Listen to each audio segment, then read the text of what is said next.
আসছে অর্থবছরে রেকর্ড ৭ লাখ কোটি টাকা রাজস্ব আদায়ের লক্ষ্য ঠিক করেছে সরকার। রাজস্ব আয়ের ৩ খাতে প্রতি মাসে ঘাটতির সঙ্গী করে চলছে এনবিআর। তাই নতুন লক্ষ্য বাস্তবায়নে সন্দিহান বিশ্লেষকরা। বাজেট নিয়ে দেলোয়ার দোলনের ৫ পর্বের ধারাবাহিকের দ্বিতীয়টি আজ।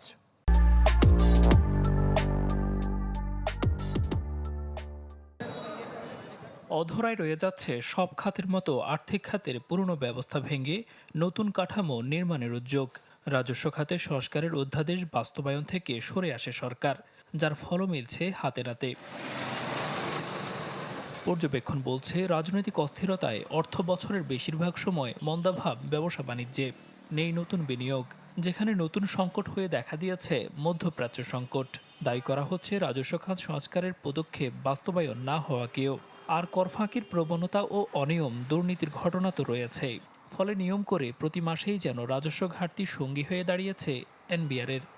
লিকেজ যেটা হয়, এই যে দুর্নীতির কারণে যেটা করদাতারা টাকা দেন ঠিকই, কিন্তু সরকারি কোষাগারে সেটা জমা হয় না। রাজস্ব বোর্ডের যারা এই রাজস্ব আহরণের সাথে সরাসরি সম্পৃক্ত, তাদেরকে বাজেট প্রণয়নে আরও বেশি সম্পৃক্ত করা উচিত।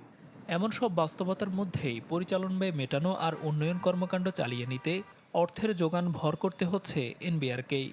আসছে অর্থ বছরের বাজেটে রাজস্ব আয়ের লক্ষ্য ধরা হচ্ছে প্রায় ৭ লাখ কোটি টাকা, যার মধ্যে এনবিআরকে করতে হবে ৬ লাখ কোটি টাকার বেশি।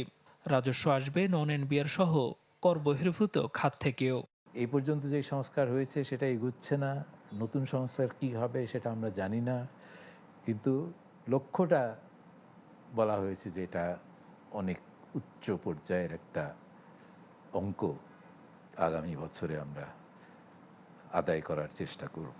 বিশ্লেষণ বলছে, রাজস্ব আয়ের ৩ খাতেই প্রতি মাসেই ঘাটতি সঙ্গী করে চলছে এনবিআর। তাই করজাল সম্প্রসারণ বা কর জিডিপি বাড়াতে দরকার প্রশাসনিক সংস্কার।